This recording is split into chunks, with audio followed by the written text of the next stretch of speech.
Bismillahirrahmanirrahim. Assalamualaikum warahmatullahi wabarakatuh. Sahabat Al-Quran yang berbahagia, hari ini insya Allah kita akan membahas terjemahan dan tafsir dari firman Allah Subhanahu wa Ta'ala dalam Surah Al-Baqarah tentang beberapa hukum syariat. Ayat yang akan kita bahas adalah ayat 233 sampai dengan 237 tentang pokok-pokok hukum perkawinan bagian ketiga. Ayat-ayat tersebut menjelaskan mengenai ayat 233, hukum menyusui anak dan kewajiban seorang suami menafkahi istri yang menyusui. Ayat 234 sampai dengan 235, penjelasan mengenai iddah wanita yang ditinggal mati oleh suaminya dan kebolehan menyindir wanita tersebut tanpa terang-terangan dengan maksud meminangnya. Ayat 236 sampai dengan 237, hak-hak istri yang diceraikan sebelum dicampuri, baik sebelum atau sesudah penyerahan mas kawin. Mohon dapat mengikutinya sampai selesai.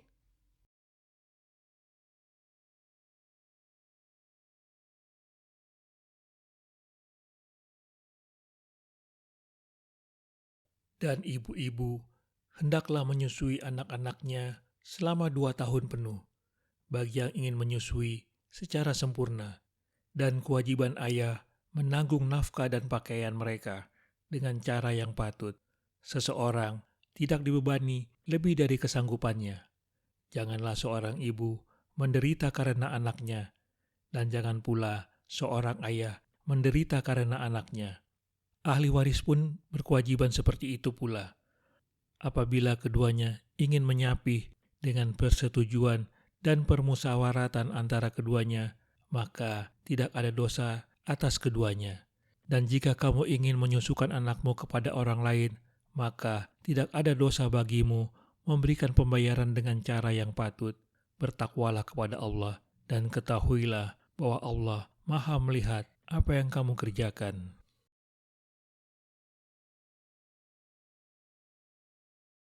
Usai menjelaskan masalah keluarga, berikutnya Allah membicarakan masalah anak yang lahir dari hubungan suami istri. Di sisi lain, dibicarakan pula ihwal wanita yang dicerai dalam kondisi menyusui anaknya, dan ibu-ibu yang melahirkan anak, baik yang dicerai suaminya maupun tidak, hendaklah menyusui anak-anaknya selama 2 tahun penuh sebagai wujud kasih sayang dan tanggung jawab ibu kepada anaknya.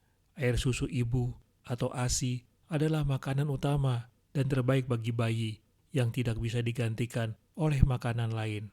Hal itu dilakukan bagi yang ingin menyusui secara sempurna, yaitu 2 tahun, seperti dijelaskan dalam surah Luqman ayat 41. Apabila kurang dari 2 tahun, dianjurkan setidaknya jumlah masa menyusui jika digabung dengan masa kehamilan tidak kurang dari 30 bulan, sebagaimana dijelaskan dalam surat Al-Ahqaf ayat 15. Bila masa kehamilan mencapai 9 bulan, maka masa menyusui adalah 21 bulan. Apabila masa menyusui 2 tahun, berarti masa kehamilan paling pendek adalah 6 bulan. Dan kewajiban ayah dari bayi yang dilahirkan adalah menanggung nafkah dan pakaian mereka berdua, yaitu anak dan ibu, walaupun sang ibu telah dicerai, dengan cara yang patut sesuai kebutuhan ibu dan anak dan mempertimbangkan kemampuan ayah. Seseorang tidak dibebani lebih dari kesanggupannya. Demikianlah prinsip ajaran Islam. Karena itu, janganlah seorang ayah mengurangi hak anak dan ibu menyusui dalam pemberian nafkah dan pakaian. Dan jangan pula seorang ayah menderita karena ibu menuntut sesuatu melebihi kemampuan sang ayah dengan dalih kebutuhan anaknya yang sedang disusui. Jaminan tersebut harus tetap diperoleh walaupun ayahnya telah meninggal dunia. Apabila ayah telah meninggal dunia, maka ahli waris pun berkewajiban seperti itu pula, yaitu memenuhi kebutuhan ibu dan anak apabila keduanya, yaitu ibu dan ayah, ingin menyapi anaknya sebelum usia 2 tahun dengan persetujuan bersama, bukan akibat paksaan dari siapapun, dan melalui permusawaratan antara keduanya dalam mengambil keputusan yang terbaik. Maka tidak ada dosa atas keduanya untuk mengurangi masa penyusuan 2 tahun itu. Dan bila kamu ingin menyusukan anakmu kepada orang lain karena ibu tidak bersedia atau berhalangan menyusui, maka tidak ada dosa bagimu memberikan pembayaran kepada wanita lain berupa upah atau hadiah dengan cara yang patut.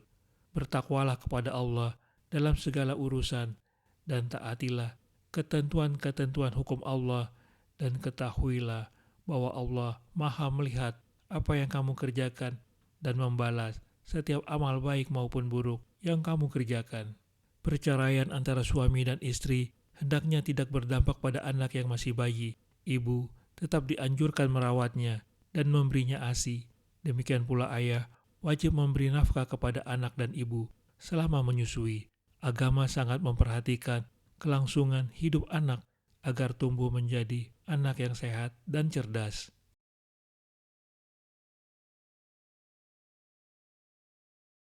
Ibu berkewajiban menyusui anaknya selama 2 tahun penuh demi menjaga kemaslahatan anak. Kalau salah satu atau kedua orang tua ingin menyempurnakan penyusuan karena anaknya membutuhkan hal itu, dan ayah berkewajiban karena sang anak adalah keturunan ayah untuk memberikan nafkah kepada sang ibu dengan memberikan makan dan pakaian sesuai kemampuannya, tidak boros dan tidak pula terlalu sedikit. Karena manusia tidak diwajibkan apapun kecuali sesuai dengan kemampuannya.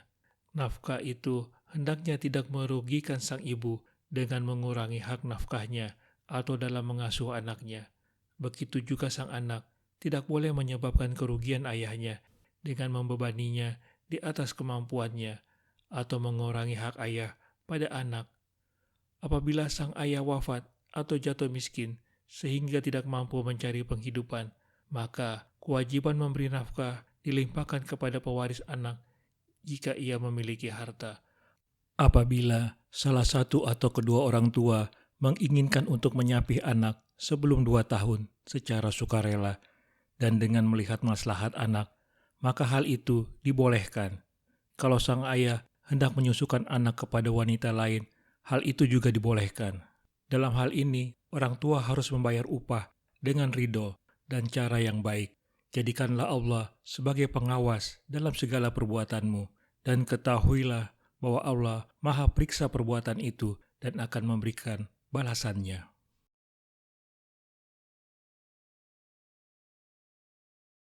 Dan orang-orang yang mati di antara kamu, serta meninggalkan istri-istri, hendaklah mereka, istri-istri, menunggu 4 bulan 10 hari. Kemudian apabila telah sampai akhir iddah mereka, maka tidak ada dosa bagimu mengenai apa yang mereka lakukan terhadap diri mereka menurut cara yang patut. Dan Allah Maha mengetahui apa yang kamu kerjakan.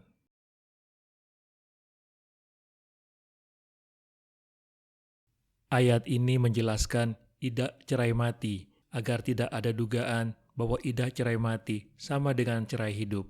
Dan orang-orang yang mati di antara kamu, yakni para suami, serta meninggalkan istri-istri yang tidak sedang hamil, hendaklah mereka, para istri, menunggu atau beriddah selama 4 bulan 10 hari, termasuk malamnya, sebagai ketentuan syarak yang bersifat qat'i atau pasti. Kemudian apabila telah sampai akhir atau selesai masa iddah mereka, yakni para istri yang ditinggal mati suaminya, maka tidak ada dosa bagimu, wahai para wali dan saudara-saudara mereka, yakni tidak menghalangi dan melarang mereka mengenai apa yang mereka lakukan terhadap diri mereka sendiri yang sebelumnya dilarang ketika masih dalam masa iddah, menurut cara yang patut dan sesuai dengan agama dan kewajaran, seperti berhias, menerima pinangan, menikah, dan aktivitas lainnya. Dan Allah Maha mengetahui apa yang kamu kerjakan, baik yang kamu sembunyikan maupun yang kamu tampakkan.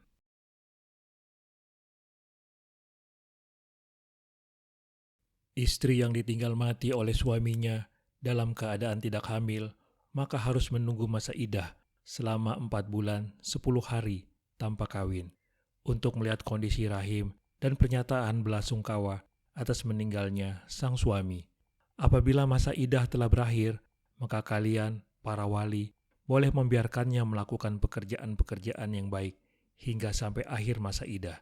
Sebaliknya, ia tidak boleh melakukan pekerjaan yang dilarang oleh agama. Sebab Allah Maha Periksa atas segala rahasia kalian dan mengetahui apa yang kalian lakukan untuk kemudian memperhitungkannya.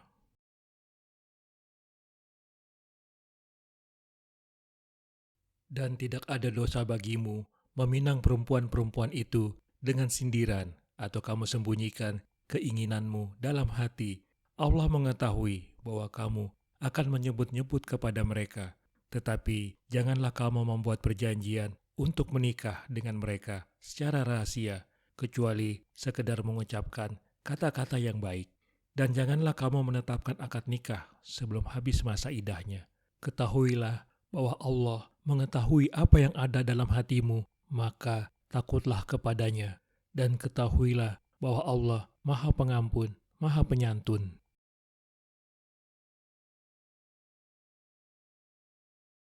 Ayat ini menjelaskan apa saja yang boleh dan tidak boleh dilakukan oleh laki-laki terhadap perempuan yang masih dalam masa idah.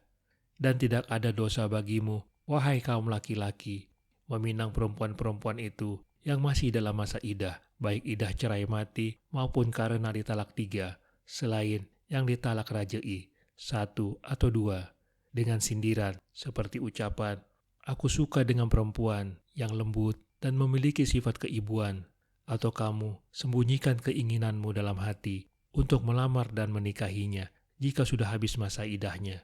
Demikian ini karena Allah mengetahui bahwa kamu tidak sabar sebagai lelaki akan menyebut-nyebut keinginanmu untuk melamar dan menikahinya kepada mereka, yakni perempuan-perempuan tersebut setelah habis masa idahnya.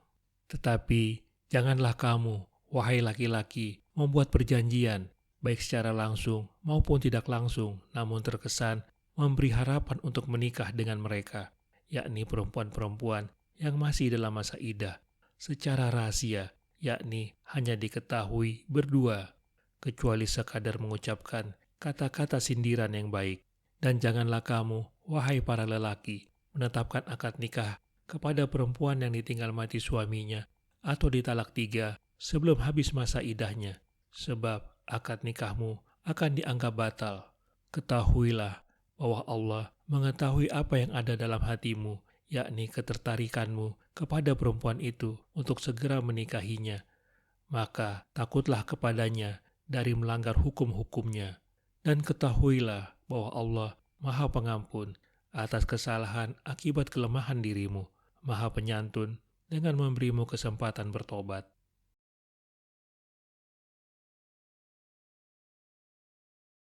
Tidak ada dosa bagi kalian, wahai kaum lelaki, untuk meminang wanita-wanita yang sedang dalam idah karena ditinggal mati oleh suaminya dengan memberikan isyarat atau sindiran dan menyembunyikan maksud itu dalam hati kalian. Sesungguhnya Allah mengetahui bahwa kalian tidak akan dapat bersabar untuk tidak membicarakan mereka karena laki-laki secara fitrah mempunyai kecenderungan kepada wanita. Karena itu Allah membolehkan isyarat atau sindiran bukan dengan terang-terangan. Maka jangan kalian memberi janji kawin kepada mereka kecuali dengan cara isyarat atau sindiran yang baik. Jangan kalian mengadakan akad perkawinan sebelum berakhir masa idahnya. Yakinlah bahwa Allah Maha Periksa terhadap apa yang kalian sembunyikan dalam hati. Maka takutlah akan hukumannya dan jangan berani melakukan larangannya. Juga jangan kalian berputus asa dari kasih sayangnya apabila kalian melanggar perintahnya, sebab Allah Maha Luas ampunan, memaafkan kesalahan, dan menerima pertobatan dari hamba-hambanya. Allah juga Maha Penyabar yang tidak segera menjatuhkan hukuman terhadap orang-orang yang melakukan kejahatan.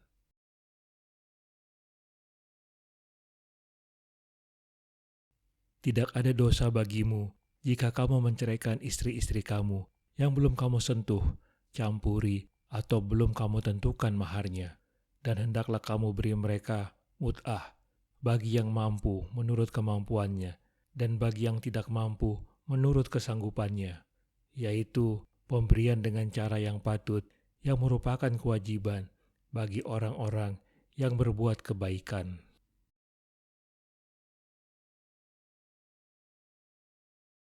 Pada ayat berikut, Allah menjelaskan hukum terkait perceraian antara suami dan istri yang belum dicampuri dan belum ditetapkan mas kawinnya. Tidak ada dosa atau tidak apa-apa bagimu, wahai para suami, jika kamu menceraikan istri-istri kamu yang belum kamu sentuh, yakni belum kamu campuri atau belum kamu tentukan maharnya, untuk tidak memberikan maharnya. Dan hendaklah kamu beri mereka mut'ah, yaitu sesuatu yang diberikan sebagai penghibur kepada istri yang diceraikan selain nafkah.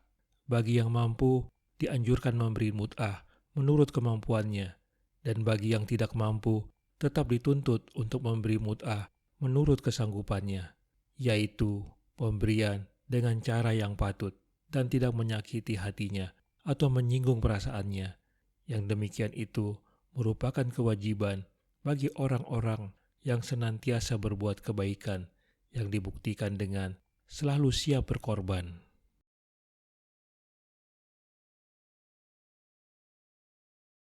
Kalian, para suami, tidak berdosa dan tidak berkewajiban membayar mas kawin apabila kalian mencerai istri sebelum menggaulinya dan sebelum kalian tetapkan mas kawinnya.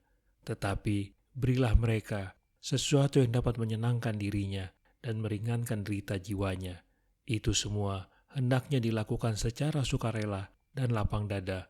Orang yang kaya hendaknya memberikannya sesuai dengan kekayaannya, dan yang miskin sesuai dengan keadaannya. Pemberian itu termasuk kebajikan yang selalu dilakukan oleh orang-orang yang berakhlak baik.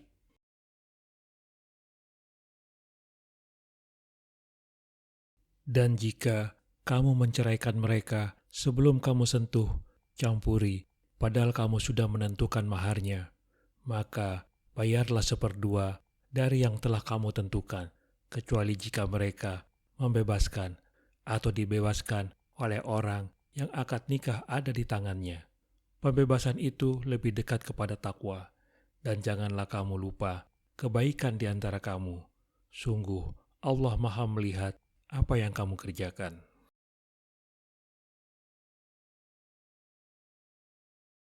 Pada ayat berikut, Allah menjelaskan hukum terkait perceraian antara suami dan istri yang belum dicampuri, namun sudah ditetapkan mas kawinnya. Dan jika kamu, wahai para suami, menceraikan mereka, yakni para istri, sebelum kamu sentuh atau campuri, padahal kamu sudah menentukan maharnya, maka bayarlah 1/2 dari mahar yang telah kamu tentukan, kecuali jika mereka, yaitu para suami, membebaskan dirinya sendiri dengan membayar penuh mahar tersebut, atau suami tersebut dibebaskan oleh orang yang akad nikah ada di tangannya, yakni wali istri, dengan cara membebaskan suami tersebut dari kewajiban membayar setengah dari mahar yang telah ditentukan. Jika demikian, maka pembebasan itu, baik dari pihak suami maupun dari pihak wali, adalah lebih dekat kepada takwa. Artinya, hal itu lebih layak dilakukan oleh mereka yang termasuk golongan orang bertakwa. Dan janganlah kamu, wahai para suami dan wali, lupa atau melupakan kebaikan di antara kamu, yakni dengan membebaskan kewajiban orang lain atas dirinya atau memberikan haknya untuk orang lain. Sungguh Allah Maha melihat apa yang kamu kerjakan, yakni memberi sesuatu dengan yang lebih baik kepada orang lain. Inilah sikap ihsan yang dicintai Allah. Ihsan inilah sikap tertinggi dari keberagamaan seseorang, yakni memberikan lebih dari yang seharusnya dan mengambil haknya lebih sedikit dari yang semestinya.